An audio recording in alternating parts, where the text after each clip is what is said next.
If you've ever wondered what it's actually like working with a team that lives and breathes e-commerce email marketing and doesn't just Google best practices or use AI to write some sloppy emails, then this video is for you. I'm sitting down with Donald, who's a client at my email marketing agency, and he's a founder who's running multiple supplement brands across completely different audiences. And in this video, we're gonna take you behind the scenes and talk about what it's really like when you're serious about scaling your brand's back-end revenue with an email team that actually knows what they're doing. So let's waste no time and get right to it. So I'm here with Donald today for just a quick case study interview to talk a bit about the experience of obviously working with us at Opsia. We've worked together for quite a few months now, but yeah, let's just jump right into it. So Donald, if you could just start out by telling me a bit about yourself and introducing the brand, what you sell, and then we'll go from there. Yeah, absolutely. So I have been in the dietary supplement world for 10 plus years now. I've started and sold a few brands, currently have a few active brands. Got introduced to Victor about a year and Obsia about a year ago through my business partner, who was lucky enough to find him in the team. We have worked together since that time on two of our brands, one being a children's supplement company and the other being a dog-focused supplement company. And so we have been working with Victor and Obsia to completely overhaul and in many cases build from scratch an entirely new email setup, both flows and campaigns. No, amazing, amazing. Yeah, it's been a good ride. Would you mind diving a bit into specifically how the email, I guess, channel and your email systems, how the entire email marketing performance was before working with us, and then shifting into kind of like the after and what that's like now? Yeah, absolutely. So on our pet focused brand, we had a old kind of bloated list that was not being well utilized.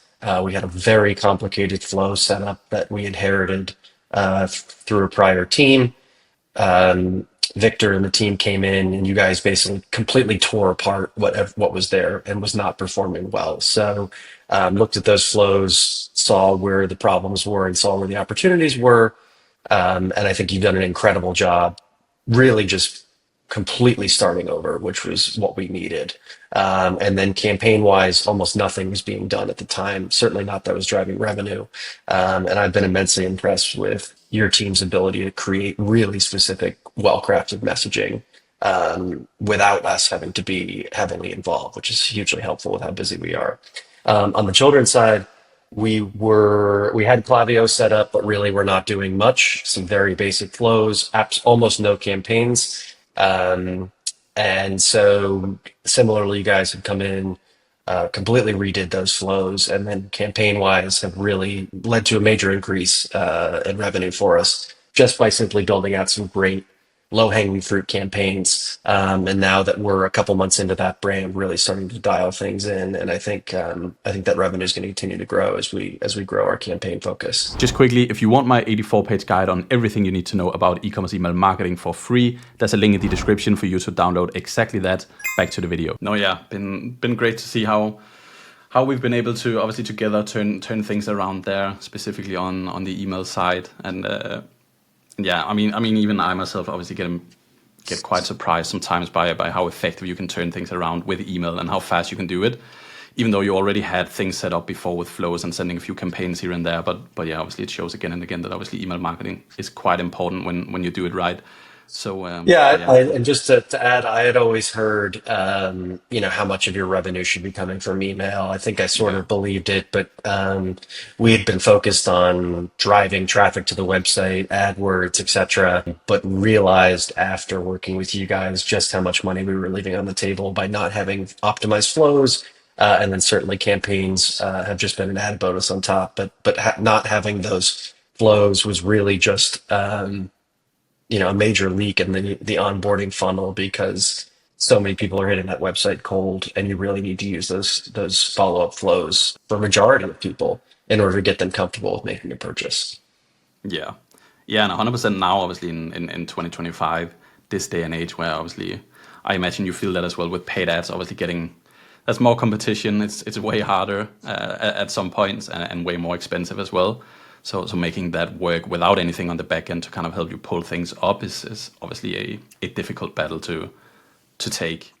Yeah, But and we're not selling typically impulse purchase yeah, products. And so customers today want to do their research, they want to be well read, they want to be comfortable with the product they're buying. So when you think about it in that perspective, those customers want to take their time to purchase. And so if you're not following up with them with well-crafted, follow-up flows and campaigns, there's a good chance they're going to forget about you and move somewhere else. Yeah, agreed, agreed. Yeah, I guess customers are a lot more informed nowadays on pretty much every topic. Very. But cool, yeah. So now that we've talked a bit about the, I guess, results, numbers, and that stuff, I would love to hear your experience when it comes to the communication side of things with, yeah, I guess an agency, but obviously specifically us. I know obviously a lot of brands are scared because they've been burned in the past because of an agency that maybe only spoke to them like once a week or had, yeah, specific things you could or couldn't do as a brand owner working with them. Could you just, I guess, explain how we keep you in the loop, how that experience is when it comes to communication and reporting and that sort of stuff? Yeah, what I've appreciated compared to some teams that I've worked with in the past is both accessibility, but then also on the flip side of that, how you guys have allowed us to be pretty hands off, which is something that was important. So I'd worked with an agency before that was doing email for us, and they asked us to provide almost the majority of the copy and really to figure out what campaigns should be. And as not being an email marketing expert, that was kind of what we had hoped to hire them for. And so that was not a great fit. We've been very pleased working with you guys that really, after giving some initial direction, you guys understood our brand and what's going to resonate with our customer base. And from there, you take it, build those emails, of course, share them with us for our feedback and sign off. But that has been a very quick, easy process to get those emails approved and ready to send with minimal needs from us. So it's really been a really wonderful set it and forget it kind of partnership. And then as I was mentioning about accessibility, we've got our Slack channel set up. You guys are instantly available. And so we really appreciated that, whenever a question comes up or we have an idea, or we think something would be fun to send out to customers, we can instantly send that over to you guys and hear back immediately and implement that feedback, in a matter of hours, not days or weeks. No, yeah. Yeah, I appreciate those words.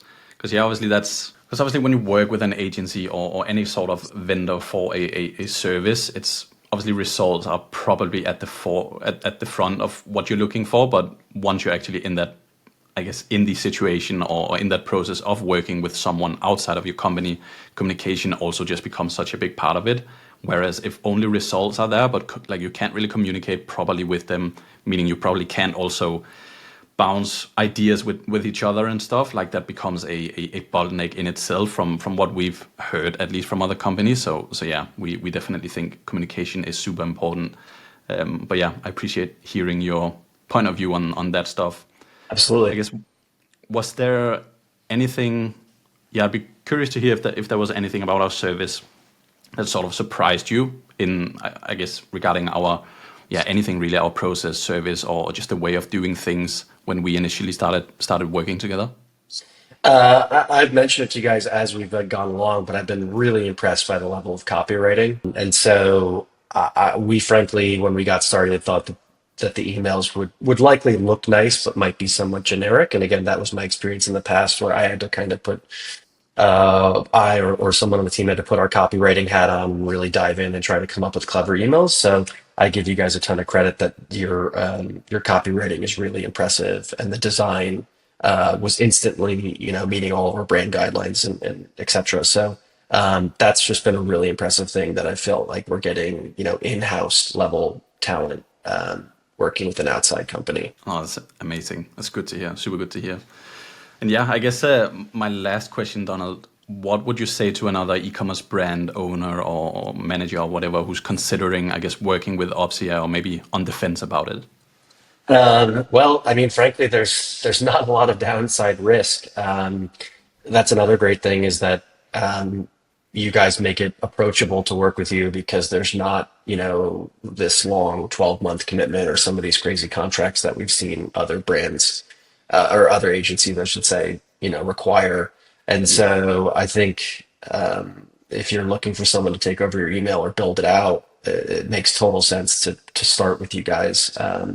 I can't imagine where it's not going to work out, but certainly if for any reason it's not a good fit, they're going to have the flexibility to find somebody else.